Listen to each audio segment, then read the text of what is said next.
February 1944, at the Nuffield Organization workshops in Birmingham, British engineers unveiled their answer to one of the most formidable defensive systems of the Second World War.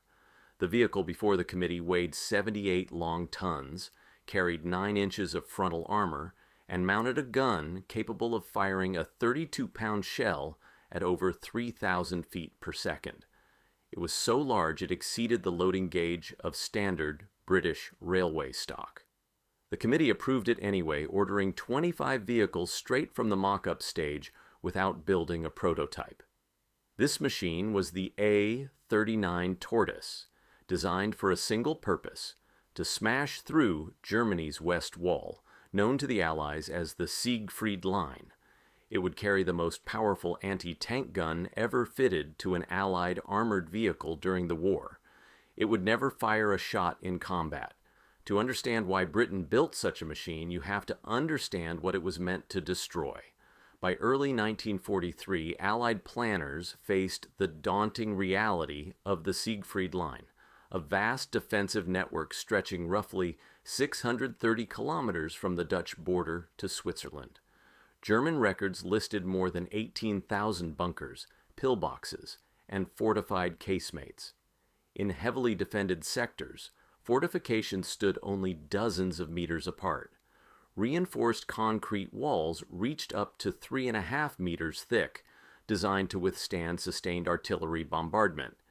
In front of them lay belts of dragon's teeth, anti-tank ditches, minefields, and steel obstacles intended to funnel attacking forces into deadly kill zones covered by interlocking fire. Britain's existing weapons were not enough. The powerful 17-pounder gun could defeat heavy armor, but reinforced concrete proved far more resistant. Armor-piercing rounds shattered or ricocheted, while high-explosive shells lacked the force to crack thick bunker walls. Conventional tanks risked becoming immobilized on obstacles and destroyed at close range. What was needed was a vehicle that could survive intense fire and deliver overwhelming destructive power point blank against fortifications.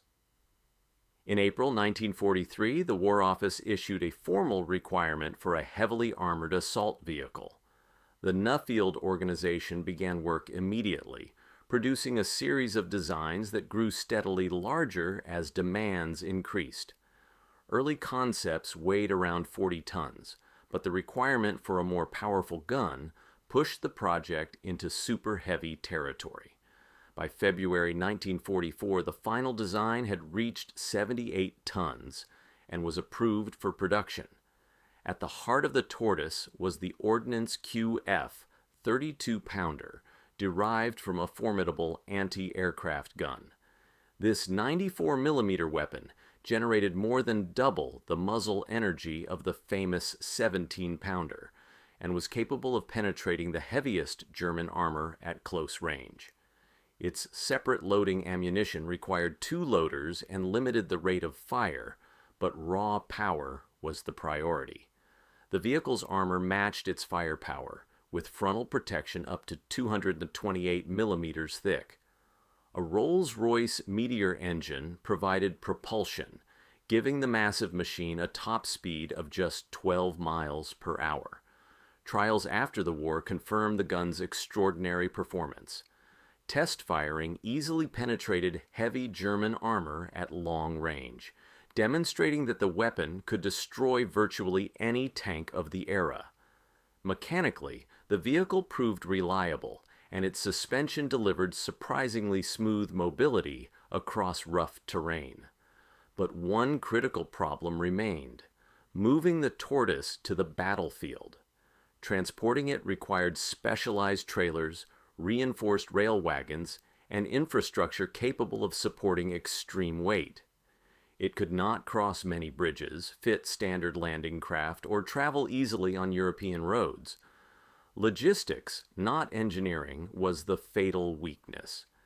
Meanwhile, the very defenses it was built to destroy were overcome by other means. Allied forces breached the Siegfried Line using combined arms tactics, infantry assaults, engineering vehicles, and explosive charges. super heavy assault tanks were not required. Only 6 Tortoise prototypes were completed, all after the war ended. One survives today at the Bovington Tank Museum, restored to running condition decades later as a reminder of this extraordinary project. The true legacy of the Tortoise lay in what it taught. Trials influenced later British heavy tank development and helped shape the transition toward the universal main battle tank concept embodied by the Centurion.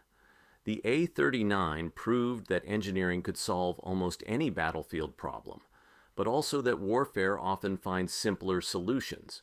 Built to crush fortifications no other Allied vehicle could defeat, the Tortoise became a symbol of a moment when Britain prepared for the toughest challenges imaginable, only for the war to take a different path.